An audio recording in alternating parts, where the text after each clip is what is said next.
Pāru izaicinājums. Laiks stiprināt attiecības, ieguldīt laulībā un augt kopā.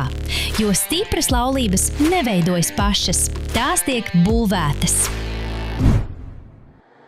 Esiet sveicināti Pāru izaicinājumā. Pāru izaicinājums ir vieta, kur mēs izvēlamies kopā strādāt pie savām laulībām, lai tajās izdzīvotu dzīvību un dzīvības pārpilnību. Pagājušajā nedēļā mēs mācījāmies aiziet gulēt kopā ar laulāto, nevis ar telefonu. Šajā nedēļā mēs mēģināsim ieraudzīt iespējas pateikt paldies. Pirmajā vēstulē Tesaloniķiešiem 5. nodaļā 18. pantā ir rakstīts: Par visu esiet pateicīgi, jo tāda ir Dieva griba Kristu Jēzu attiecībā uz jums. Pāvils šos vārdus raksta Tesaloniku draudzei. Tā bija jauna kopiena, kur dzīvoja spiediena, pārbaudījumu un ikdienas izaicinājumu vidū. Un Pāvils nesaka, esiet pateicīgi tikai tad, kad viss ir viegli. Viņš saka, par visu esiet pateicīgi.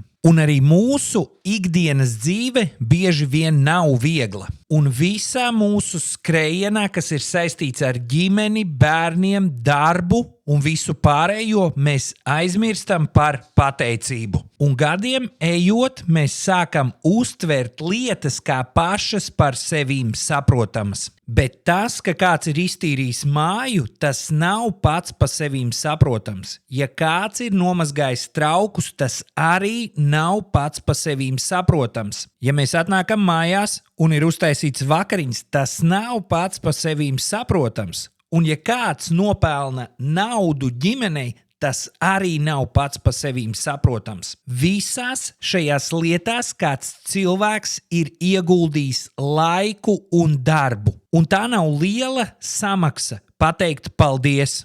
Un es jums gribu uzdot jautājumu. Kad jūs pēdējo reizi savam laulātajam pateicāt paldies par kādām lietām, kuras viņš ir izdarījis? Un es domāju, ka katram no mums patīk, ja mums pasaka paldies. Tad kāpēc gan lai es neiepriecinātu savu laulāto, pasakot šo vienkāršo vārdu? Salamana pamācībās 11. nodaļā 25. pantā ir teikti šie vārdi. Dvēsele, kas bagātīgi svētī citus, taps stiprināta, un kas bagātīgi veldzē citus, arī pats kļūs veldzēts.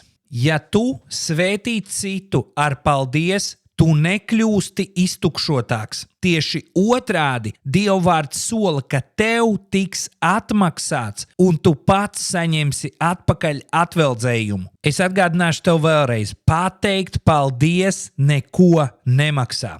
Un šeit šīs nedēļas uzdevums. Sāc veidot ieradumu, ieraudzīt lietas, kur tavs laulātais ir ieguldījis darbu. Un katru reizi, kad tu ieraugi, ko tavs laulātais ir izdarījis par labu tev vai ģimenei, pasaki paldies. Un nevis vienkārši paldies, ka tu man esi, bet nosauc vārdā to, par ko tu esi pateicīgs. Kā piemēram, paldies, ka tu vakar nomazgāji traukus, kad es biju noguris vai nogurusi. Vai paldies, ka vakar mierīgi runāji ar bērniem, kad situācija bija uzvilkta. Un katru dienu atrodi vismaz 5 lietas, par ko pateikties savam laulātajam. Un ja tev kāds pasaka paldies, nesāc attaisnoties. Vienkārši pasaki paldies, ka tu to pamanīji. Kāpēc tas ir svarīgi? Pateicība maina atmosfēru mājās. Kad cilvēks jūtas pamanīts, viņam ir vieglāk atvērties, mīlēt un dot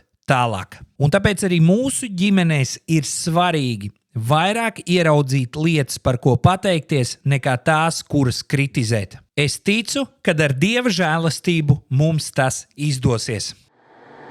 Sozo ģimenes resursu centrs – vieta stiprākām laulībām, gudrākiem vecākiem un veselīgākām ģimenēm. www.sozo.lv